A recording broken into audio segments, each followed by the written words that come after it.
something big just dropped at the White House, a 20-point peace plan that could redraw Gaza's future. India is quietly laying tracks into Bhutan, right as China's watching. Gandhi's statue in London vandalized on the eve of his birth anniversary. A minister slips into a homegrown chat app. And the Fed just cut rates, leaving the RBI on the clock.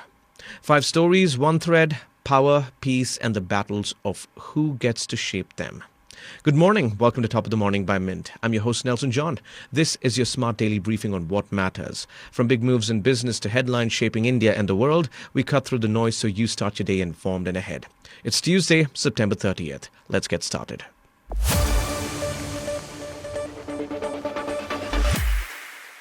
Here's what just happened at the White House.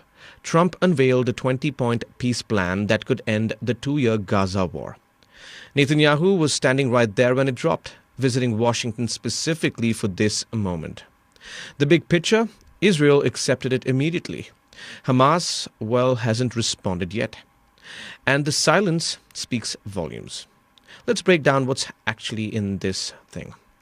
Within 72 hours of agreement, Hamas releases all hostages from the October 7th, 2023 attacks. According to Associated Press, that's 48 people total, though only 20 are believed to be alive. In exchange, Israel frees 250 life-sentence prisoners plus 1,700 Palestinians detained since the war started. There's also a grim exchange rate for bodies. Israel returns 15 Palestinian remains for every hostage body Hamas hands over. Israeli troops pull out of Gaza once Hamas disarms completely. No annexation of the Strip. No forced Palestinian relocations. Instead, Gaza gets a temporary government run by Palestinians and international experts. Crucially, not Hamas. They're explicitly out of the picture entirely, with zero role in Gaza's future. What this really means is Trump wants to chair something called a Board of Peace, with world leaders like former UK Prime Minister Tony Blair.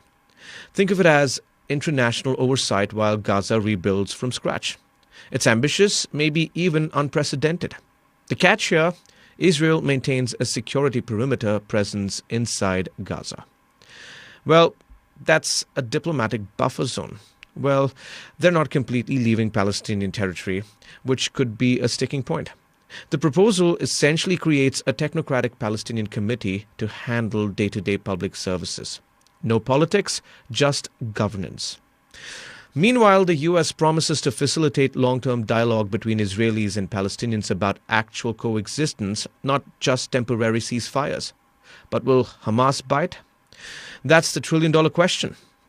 The plan strips them of power permanently. It dismantles their entire political structure in Gaza.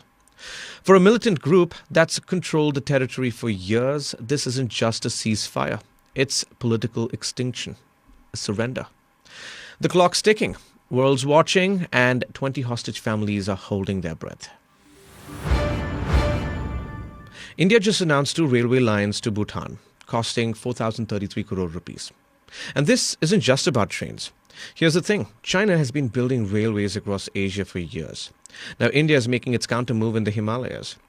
The plan connects Bhutan's Gilepu and Samse cities to Indian railway network through Kokrajhar and Banharat. That's 90 kilometers of new track, 125 bridges, completion in 4 years.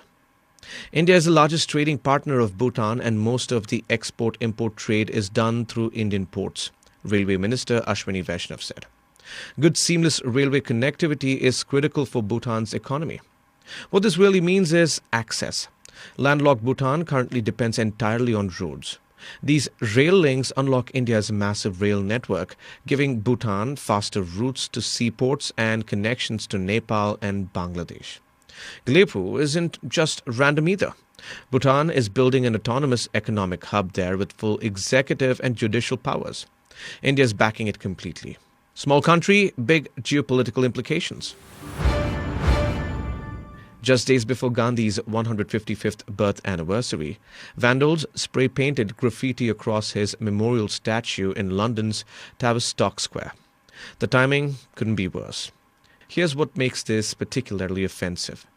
Tavistock Square is a peaceful garden where people gather every October 2nd with flowers to honor the father of India's independence movement.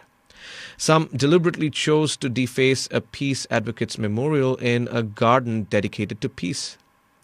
The Indian High Commission in London has issued a strong condemnation, calling this exactly what is an attack on Gandhi's legacy just before his birthday celebrations. Social media images show graffiti scrawled across the statue's base. The calculated timing suggests this wasn't some random teenage mischief, but something more deliberate. This isn't just property damage. Gandhi's statue represents non-violence, truth, and peaceful resistance. Attacking it days before his birthday celebration directly contradicts everything the man stood for. The question is now whether London authorities will treat this as an assault on Gandhi's values. India's Commerce Minister just made a statement without saying much at all. Piyush Goyal quietly joined a new messaging app called Arattai. And that small move speaks volumes about India's tech ambitions. Here's what happened. Goyal posted on X about joining this homegrown messaging platform, saying nothing beats this feeling of using a Swadeshi product. Arattai, which means casual talk in Tamil, is India's answer to WhatsApp. Built by Zoho Corporation, a company with over a decade in enterprise software, this isn't some startup experiment. Let's break down what makes this interesting. The app does everything you'd expect: messages, calls, file sharing. But here's the kicker. All your data stays in India with end-to-end encryption. What this really means is India is doubling down on digital self-reliance. When a cabinet minister publicly endorses a local app, that's policy signaling. India is building WhatsApp alternatives. Whether Arattai can compete with billion users remains to be seen. Here's a plot twist in global finance. The US Federal Reserve just cut rates, and now everyone's wondering if India will follow suit. Spoiler alert, it's complicated. The Fed slashed rates by 25 basis points in September, with markets betting on 2 more cuts before year-end. Chair Jerome Powell says the job market is cooling, but inflation remains sticky. The Reserve Bank of India announces its decision on October 1st, and experts are split. India's rate decisions are driven more by domestic factors than by what the Fed does, says G. Chokalingam of Economics Research. But here's the thing. Some see opportunity. Sujan Hajar from Anand Rathi believes Fed cuts could give RBI room for their own 25 basis point cut. What matters for your portfolio? If RBI cuts rates, banking, auto, and real estate's stock could rally. Foreign investors who've been selling since July might reconsider. The bottom line? Don't expect RBI to automatically follow Fed's playbook, but cheaper US money could still benefit Indian markets. That's all for today. Thank you for joining in. We're eagerly looking forward to our next Top of the Morning episode, which will be packed with the latest news. Until then, this is Nelson John signing off. Have a great day.